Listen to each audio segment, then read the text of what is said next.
1월 5일 수요일 청지기 새벽 예배에 오신 모든 성도님들을 환영합니다. 오늘 새벽 우리에게 주시는 하나님의 말씀은 마태복음 10장 1절부터 4절까지 말씀입니다.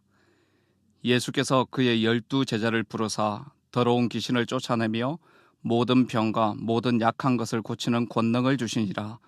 12사도의 이름은 이러하니 베드로라 하는 시몬을 비롯하여 그의 형제 안드레와 세베대의 아들 야고보와 그의 형제 요한, 빌립과 바돌로메, 도마와 세리마테, 알페오의 아들 야고보와 다데오, 가나나인 시몬 및 가룟 유다 곧 예수를 판자라. 아멘. 오늘은 5대 사역 목표 중에서 변화되는 훈련에 대한 말씀을 나누겠습니다. 함께 말씀을 나누고 기도하는 시간이 하나님의 은혜를 풍성히 경험하는 복된 시간 되시기를 바랍니다.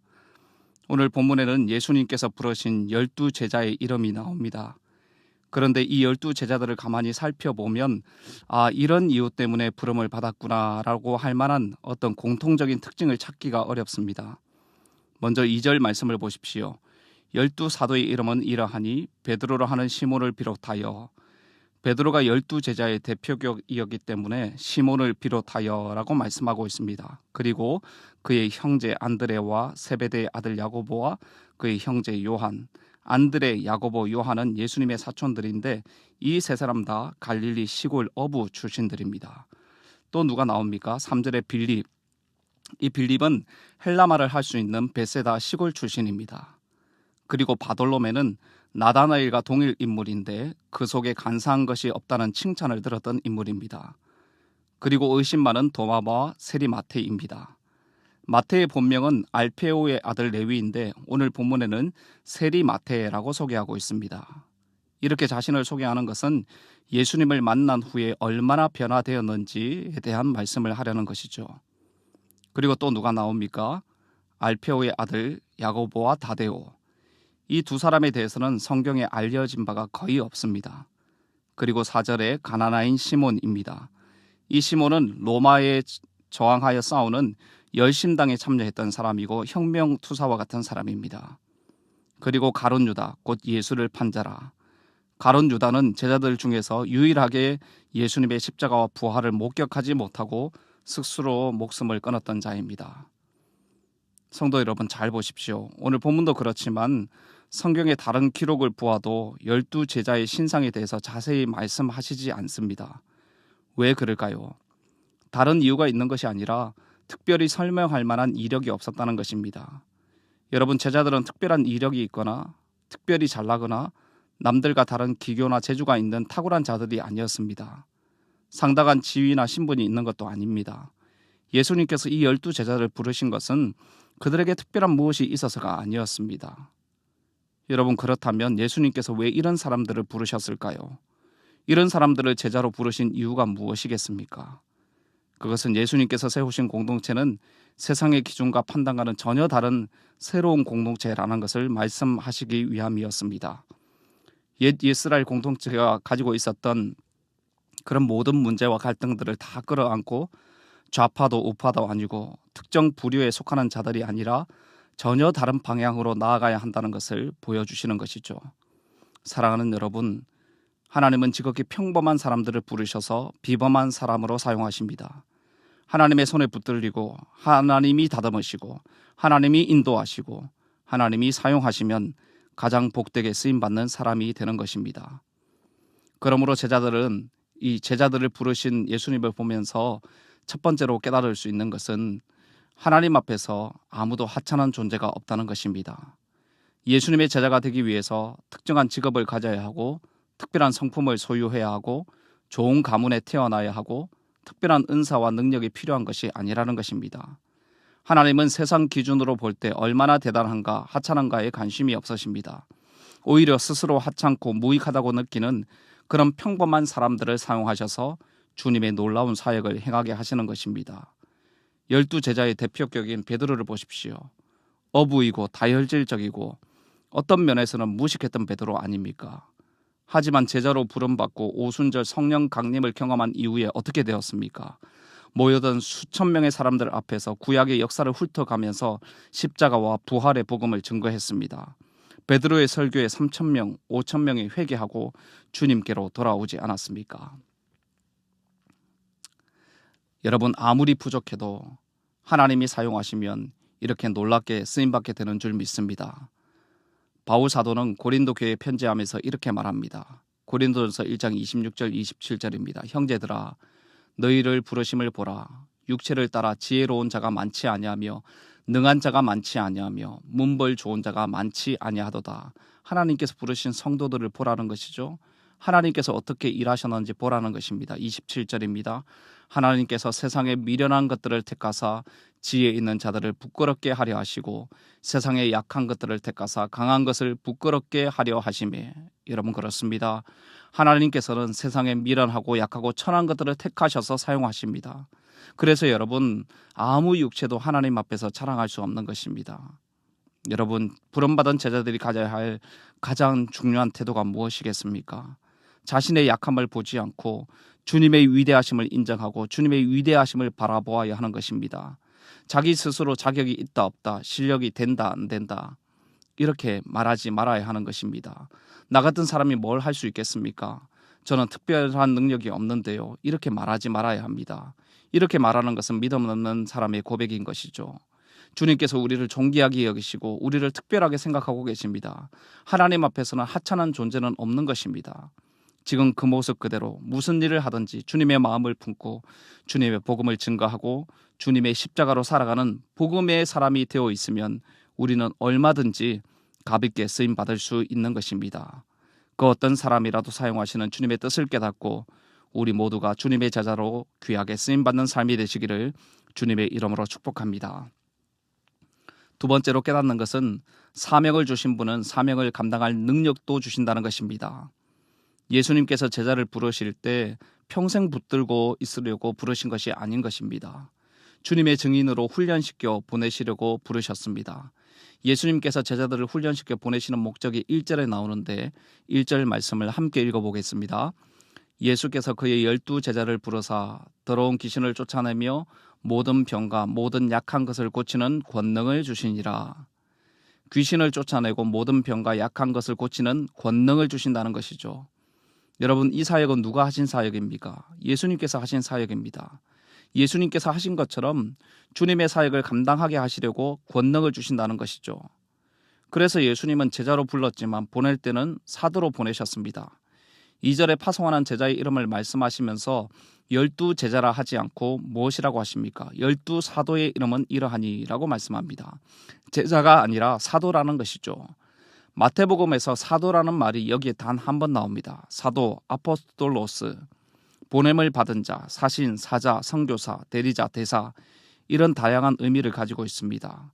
제자를 사도라고 부르신 것은 이 12명의 제자들은 단순한 제자가 아니라는 것입니다. 예수 그리스도로부터 정권을 위임받아 예수님의 인격과 삶과 사역과 그의 복음을 전파하기 위해 파송된 특사이고 예수님의 증인이라는 뜻으로 사도라고 부르신 것이죠. 그래서 사도로 파송하시는 제자들에게 권능을 주셨던 것입니다. 사랑하는 성도 여러분, 예수님께서 제자들에게 권능을 주셨던 것처럼 지금도 부르신 제자들인 우리 모두에게 힘과 권세와 능력을 주신다는 것을 믿으시기를 바랍니다. 여기서 우리가 잊지 말아야 할 것은 권능 있는 자를 제자로 부르시지 않고 부른 제자들에게 권능을 주셨다는 것입니다. 지금도 하나님은 능력 있는 자를 불러서 주의 일을 감당하게 하시지 않고 부른 자들에게 필요한 은사와 능력을 주십니다. 그러므로 주님의 부름을 받은 종들은 이렇게 고백하는 것입니다. 저는 능력이 없습니다. 주님의 부름을 받고 왔습니다. 주님 도와주십시오. 주님 은혜를 베풀어 주시옵소서. 끊임없이 은혜를 구하는 태도로 맡겨진 사역을 감당하는 것입니다. 여러분, 그래서 하나님이 부르시고 하나님이 능력 주시고 하나님이 직분을 주셔서 일하는 사람들은 일이 잘 되어도 결코 자기를 자랑하지 않습니다. 오직 주님을 자랑하고 하나님께만 영광을 돌립니다. 정말 주님이 부르셨음이 확실한 자들은 반대로 아무리 배가 고파도 힘이 들고 사람들이 뭐라고 그래도 그것 때문에 한탄하거나 낙심하거나 절망하지 않는 것입니다. 단지 이렇게 고백할 뿐입니다. 한번 따라하겠습니다. 힘이 들지만 행복합니다. 몸은 좀 피곤하지만 내 영혼은 기쁩니다. 부족한 게 많지만 주님 때문에 만족합니다. 사랑하는 성도 여러분, 사명을 감당할 수 있는 능력을 주시는 주님께 감사하십시오. 그리고 힘들고 피곤하고 부족한 것이 많아도 행복하고 기쁘다고 주님 때문에 만족한다고 고백하는 모든 성도님들 되시기를 주님의 이름으로 축복합니다. 마지막 세 번째로 깨닫게 되는 것은 부름받은 모든 성도들은 사도적 사명을 받은 보냄받은 제자들이라는 것입니다. 여러분, 주님께서 우리를 부르신 이유가 무엇입니까? 세상으로 보내시기 위해서 부르셨습니다. 예수님께서 고치시고 가르치시고 전파하는 사역을 감당하신 것처럼 우리도 예수님처럼 세상에서 이런 사명을 감당하게 하시려고 부르셨다는 것입니다. 사랑하는 성도 여러분, 2022년 한 해를 보냄받은 제자로서의 사명을 기쁨으로 감당할 수 있기를 바랍니다. 교회 안에서만 좋은 교인이 아니라 세상에서 좋은 성도로, 세상에 빛이 되고 소금이 되는 크리스찬으로, 세상의 소망이 되는 성도로 살아가시기를 바랍니다. 여러분, 이 사명을 잘 감당하기 위해서 우리 교회가 하는 사역이 바로 제자훈련 사역입니다. 여러분, 기억해야 할 것은 제자훈련은 본질이 아닙니다. 제자훈련 자체가 목적이 아니라 제자 삼는 것이 목적인 것입니다. 부르신 성도들이 승리하는 삶을 살도록 하기 위하여 말씀과 기도로 경건한 삶을 훈련하고 세상에 보냄받았을 때도 세상에 휘둘리지 않고 그리스도의 십자가만을 자랑하고 생명의 복음을 증거하며 증인의 삶을 살 수 있도록 제자 삼는 훈련을 하는 것입니다. 여러분, 이 일은 그냥 되는 것이 아닙니다. 가르쳐서 지키도록 제자를 삼기 위하여 훈련해야 하는 것이죠. 여러분, 그렇다면 제자 훈련의 핵심이 무엇입니까? 에베소서 4장에서 말씀하고 있는 것처럼 성도들을 온전하게 세우고 봉사의 일을 하고 그리스도의 몸을 세우게 하심입니다. 바로 그리스도의 장성한 분량에까지 자라게 하는, 예수님을 닮게 하는 것이 제자 훈련의 핵심입니다. 그렇습니다. 여러분, 성숙한 주님의 제자를 만드는 것, 그리스도의 몸을 세우는 것이 바로 제자 훈련의 핵심 목표인 것입니다. 다시 말해서 세상으로 보냄받은 사도적인 사명, 증인의 사명을 감당하는 제자의 삶을 살기 위해서 우리는 제자 훈련이라는 방법을 택하는 것이죠. 사랑하는 성도 여러분, 우리 모든 성도님들이 예수님의 제자가 되시기를 바랍니다. 우리의 스승이신 예수님처럼 증인의 삶을 사시고 종된 삶을 사시기를 바랍니다. 이런 삶을 살기를 원한다면 훈련의 자리에 나오십시오. 하나님을 더 깊이 알아가고 십자가의 능력을 체험하며 성령의 권능으로 덧입는 훈련의 자리에 나오시기를 바랍니다. 그냥 막연하게 천국 갈 날만을 기다리는 나약한 성도가 아니라 세상을 구원하는, 세상에 소망 주는 건강한 사명자로 쓰임받기 위하여 함께 주님을 알아가고 배우고 닮아가는 훈련의 자리에 나오셔서 주님께서 맡기신 사명을 잘 감당하는, 주님께 칭찬받는 모든 성도님들 되시기를 주님의 이름으로 기도합니다. 함께 기도하겠습니다. 하나님 아버지, 2022년을 믿음으로 시작하게 하시고 함께 예배하며 기도하게 하심을 감사합니다. 보잘것없는 저희들을 부르셔서 제자되게 하시고 권능을 주셔서 세상으로 보내신 주님을 찬양합니다. 우리 중에 아무도 우리 자신을 하찮게 여기는 자가 아무도 없게 하시고 주님께서 우리에게 주신 사도적인 사명을 가지고 보내신 가정과 직장과 삶의 모든 영역에서 주님의 나라가 임하게 하는 일에 귀하게 쓰임받는 성도들 되게 하여 주시옵소서. 이 사명을 잘 감당하도록 우리 교회 평신도 훈련사에게 복을 허락하여 주시고 예수님 닮고 변화되고 성숙되어 보내신 곳에서 작은 예수로 살아가는 은혜가 있게 하여 주시옵소서. 주님 오시는 날까지 이 사명을 잘 감당하여 주님께 칭찬받는 모든 성도님들 되게 하여 주시옵소서. 이 모든 말씀 변화되고 성숙되기를 원하시는 예수님의 존귀하신 이름으로 기도드립니다. 아멘. 합심 기도 전에 수술 소식과 장례 광고 드립니다. 박분선 집사님께서 오늘 서울 아산병원에서 자궁 적출 수술을 하십니다. 개복하여 수술하시게 되는데 수술 잘 되시도록, 회복 잘 되시도록 기도해 주시기를 바랍니다. 이병헌 집사님 모친께서 어제 아침에 소천하셨습니다. 오늘 오전 10시에 위로 예배에 출발하도록 하겠습니다. 슬픔 당한 이 집사님과 유족들을 위하여 장례 절차를 위해 기도해 주시기를 바랍니다. 합심 제목으로 기도하실 때 오늘 주신 말씀을 붙들고 기도하시고 주간 기도 제목에 따라서 전도와 선교를 위해서 기도하겠습니다. 우리 교회가 부산 지역에 죽어난 영혼을 살리는 교회 되도록 영혼을 품고 기도하며 전도하는 교회 되게 하옵소서. 후원하는 선교사님들과 세계 선교를 위하여 기도해 주십시오. 후원하는 선교사님 중에 육체적으로 연약한 선교사님들 주님 치유하여 주시옵소서. 합심제물로 기도하시고 개인적인 기도 제목으로 기도하도록 하겠습니다. 함께 기도하겠습니다.